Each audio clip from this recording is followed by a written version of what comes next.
Welcome back, everyone. It's the Bourbon Judge. Hopefully everyone's doing well. Rather warm today, right? I mean, gosh, you want to talk about some heat. Fire. It's like fire. Cut the grass, played 18 holes, but you know what? After all that pain and suffering, and it was suffering on both sides, cutting the grass and playing 18 holes, at least score-wise, it's time for some good bourbon. So cheers to everyone out there. Again, I just want to start off by saying thank you guys for watching and gals for watching the channel. Really appreciate you. Thanks for again, watching all the videos and so forth. So, hey, midweek, I'm sitting back and I'm like, what am I actually going to review this week, right? Sitting back, a lot of different bourbons, but, there's just like, certain ones you want to try to share with people because, a lot of times you walk into a liquor store and you're trying to figure out, am I going to buy this or am I not going to buy it, right? So, one gentleman who watches the video, his name is Ivy. So shout out to Ivy. Thank you for the suggestion, my friend. I appreciate you. Ivy's like, hey, Bourbon Judge, any chance you can get Old Ezra on the, on the upcoming list to review? So I'm like, you know what? Sure. I haven't did it before. Why not? So, all right. Old Ezra. So what do we know about Old Ezra? So a couple of things. First and foremost, Old Ezra comes from it's a Kentucky bourbon, and it comes from the same product line or same family, if you will, from what's called Lux Row Distillery, right? So look it up, Lux Row Distillery. So Lux Row, they make a bunch of different bourbons, right? They make, so Rebel Yell, and actually I reviewed Rebel Yell many moons ago. So link above for the video. They make Rebel Yell, they make David Nicholson, they make Blood Oath. It comes in that beautiful box, right? Pack 1, 2, 3, 4. I think right now they're on pack 6. I believe it's like the orange curacao. And then of course they make Old Ezra. So Old Ezra, all right. So there's the bottle, guys and gals. There's the front, there's the back. So Old Ezra, let's kind of hit home with some facts, right? So the mash bill on this one, you have, obviously because it's bourbon, so majority corn, and then the rest is rye and malted barley, right? So that's the mash bill. And this one comes in, it has a very straight up age 7-year statement, right? So it's age 7 years. And from a price standpoint, MSRPs are anywhere from like 45 to 55. There's always some, obviously, some wiggle room in there, as I'll say, because, depending on where you live, maybe a little bit more, maybe a little bit less. But on average, the MSRP is about $45 to $55. And this bad boy is barrel strength, right? So 117 proof, right? So you're thinking to yourself, it's a 7-year bourbon. It's 117 proof, at least the version I have.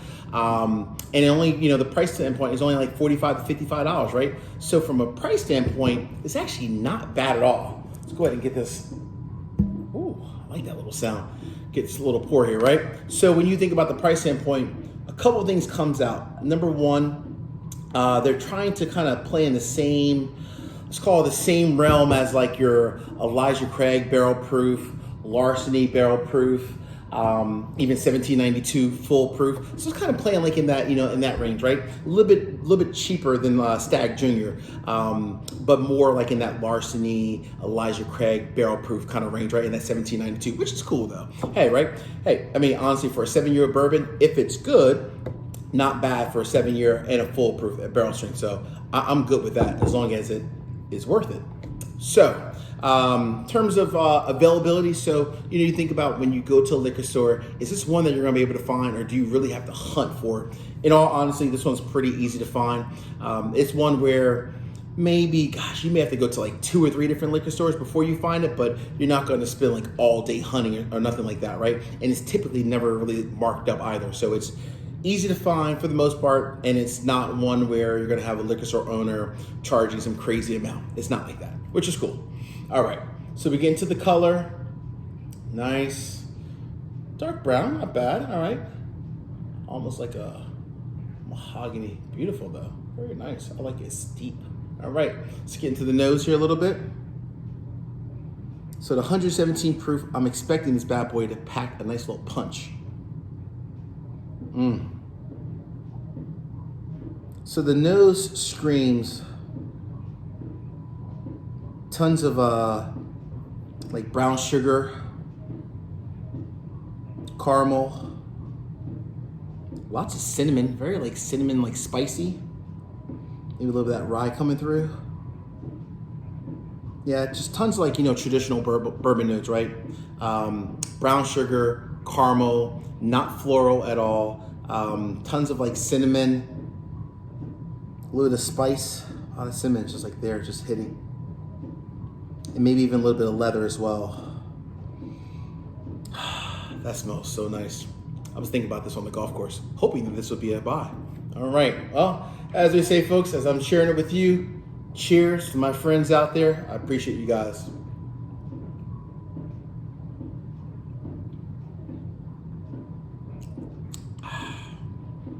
Whew. All right, so it has a nice long finish, and everything from the nose transfers to the palate. Literally every single thing. The brown sugar, the caramel, the cinnamon, and a little bit of spice with a long finish. There's bourbon in here. You guys know me. I don't leave bourbon in the glass. Oh, good bourbon at least.